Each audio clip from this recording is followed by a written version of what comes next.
여러분들이 많이 힘들어하고 고통받고 어려워하는 거 충분히 이해는 합니다. 외상 트라우마가 그 역할을 하고 있으니까요. 그러나 아무리 내가 고통받고 힘들다고 하더라도 내 손으로 내가 여러분들이 진짜 원하는 건 뭐예요?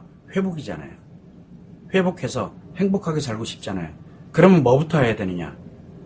다른 건 어떤 것도 하지 마세요. 왜? 점점 위험해지는 길이니까. 대처하려고 드는 거 남편이 이렇게 간다. 어떻게 그것조차도 하지 마세요. 그래봐야 어차피 날 무너뜨리는 길이니까. 그래서 제1우선은 나의 외상 트라우마를 치료하는 게 1번입니다. 그 다음에 기회를 주는 거예요. 자, 그러려면은 남편이 중증 심리장애 관계 중독이라는 사실을 명확하게 알아야 되고 내가 외상 트라우마에 있다는 걸 명확하게 알아야 돼요. 그래야 관계 중독이 뭔지 외상 트라우마가 뭔지 알아야 내 외상 트라우마를 치료하는 치료하지 않으면 관계 중독은 치료 기회가 죽을 때까지 오질 않습니다. 문제는 내 인생이 걸려있고 내 아이들의 인생이 걸려있잖아요 지금. 그래서 남편의 인생 걸리는 건 다음 얘기예요.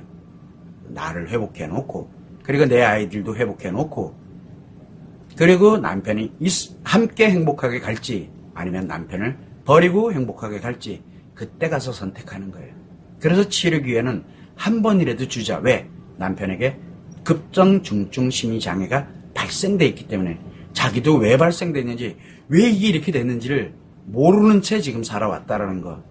그 기간이 5년을 왔는지 몇 개월을 왔는지 10년을 왔는지 그 기간은 그렇게 중요하지 않다는 거예요.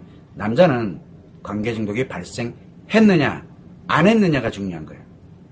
그리고 발생된 상태에서 성에 몰입돼 들어갔느냐 상간녀와 같이 성에 몰입돼 들어갔느냐 그리고 아내에 관련되어 있는 부분에서 폭언폭력 기타 등등 관련되는 것 즉 한마디로 얘기하면 돌아올 수 있는 길을 자기 자신 스스로가 이 관계 중독에 있는 사람이 자기들이 잘라낸 사람들이 많아요.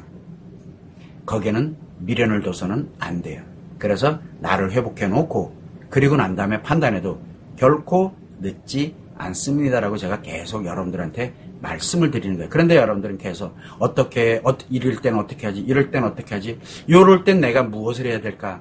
거기에 이제 따르는 여러 가지 영상도 보고 자료도 보고 필요하면 상담도 하고 물어보기도 하고 그건 중요한 게 아닙니다. 궁금하면 물어보면 돼요. 참고만 할 뿐이에요. 가장 중요한 건 내 외상 트라우마가 치료되지 않으면 무조건 커진다는 거. 그것만 꼭 여러분들이 이렇게 상식적으로 그냥 갖고 있으면 돼요. 그리고 내 외상 트라우마가 치료되지 않으면 남편에게는 치료할 수 있는 기회, 즉 관계 중독의 치료 기회를 아예 깡그리 말살시킨다는 거 내가. 그것만 생각하면 돼요. 그래서 내 외상 트라우마 치료 안 된 채 하루하루 가잖아요. 남편도 어차피 관계 중독 치료 안 된 채 하루하루 가는 것 뿐이에요. 왜? 치료 기회가 없다니까요, 남자는. 근데 여러분들은 고통을 느끼고 아픔을 느끼고 있는 중이니까 치료 기회가 존재하고 있다는 거. 외상 트라우마를 치료하는 게 우선이에요. 자, 남자들은 예를 들어 관계 중독을 먼저 치료했어. 아내가 외상 트라우마를 갖고 있고 남자는 관계 중독이야. 근데 남편이 관계 중독을 먼저 치료했어. 남자가 외상 트라우마를 가지고 있는 아내를 버립니다. 제 말이 농담일 것 같죠? 그래서 이혼합니다. 남편이 돌았습니다. 왜? 아내 관계 중독 치료할 생각 안 하고 엄청나게 커져 있고 이미 무너져 갔고 그럼 버려야 됩니다. 그래야 아이들을 보호할 수 있어요.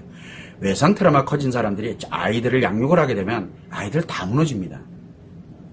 이거 관계 중독을 자기도 모르는 사이에 우연히 남편이 정말 죽을 것 같은 고통 속에서 아내가 치료 기회를 준 게 아니라 자기도 모르는 자기 정말 몇 년 동안을 그 고통을 받으면서 치료를 했다. 정말 혀 딱 깨물고 그러고 난 다음에 치료를 하게 되면 아내를 버립니다. 왜? 아이들을 위해서. 이게 수순이에요.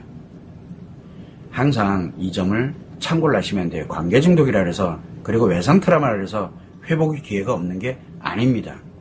우선순위가 그만큼 중요하다는 얘기예요. 그런데 아내가 치료를 하고 남편에게 치료 기회를 줄 때는 아내는 몇 개월, 그러니까 3개월에서 6개월 정도 치료할 때 그때 좀 힘듭니다. 힘든 게 점점 줄어들어요. 줄어들고 그리고 회복의 기간 동안에는 편안함과 그 다음에 조금 답답함에 요걸 오고 가게 됩니다. 그러니까 많이 안정된 상태로 가게 돼요. 그런데 관계 중독에 있는 남편이 또는 관계 중독에 있는 아내가 치료를 시작하게 되면 정말 그 고통이 이루 말할 수가 없습니다. 굉장히 힘듭니다. 그 힘든 걸 극복을 하면서 가는 거예요. 그래서 아내 외상 트라우마가 치료되지 않으면 남편 치료 기회가 없다라고 얘기하는 거예요. 왜? 그거 견딜 수 있는 관계 중독을 갖고 있는 상태에서 그런 걸 견딜 수 있는 사람은 10,000명 중에 1명 있을까 말까 하거든요. 그래서 그냥 기대하지 말라고 제가 말씀을 드리는 겁니다.